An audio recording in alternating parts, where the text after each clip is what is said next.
भोजपुरिया समाज। जी हाँ भैया, अभी के रिपोर्ट में आप सबके बीच बहुत ही खास खबर लेके आइल बनी, जौन की पावर स्टार पवन सिंह से जुड़ल बा। पवन सिंह पहुंचने दिल्ली बीजेपी समारोह में, यही से जुड़ल रिपोर्ट बा। लेकिन भैया उससे पहले कहब कि भोजपुरिया समाज चैनल के सब्सक्राइब कर दी और घंटी पर जरूर दबा दी।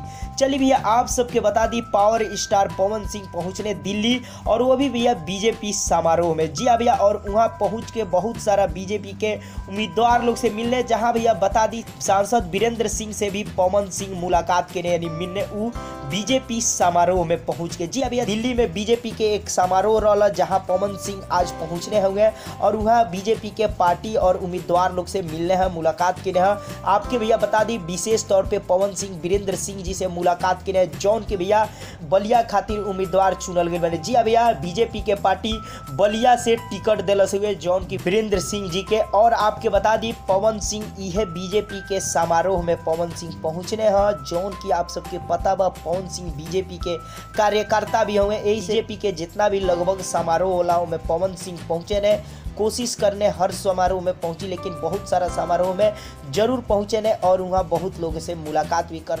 तो भैया एक बार फिर से पवन सिंह दिल्ली पहुंचने हैं बीजेपी के समारोह में, जहां भैया वीरेंद्र सिंह जी से मुलाकात भी कईने। खास वो दौरान के बहुत सारा तस्वीर वीडियो में हम लगेले बनी, जौन की आप सब देख सकते। आज ही की तस्वीर है जहां पवन सिंह पहुंचा रहे बीजेपी समारोह में वीरेंद्र सिंह से खास मुलाकात करे खातिर, जौन वीरेंद्र सिंह के बलिया खातिर टिकट मिल चुकल बा बीजेपी के पार्टी के तरफ से। तो भैया एक बार फिर से पवन सिंह बीजेपी समारोह में पहुंचा रहे दिल्ली। तो भैया आप सबके रिपोर्ट कैसा लागल कमेंट बॉक्स में बताई।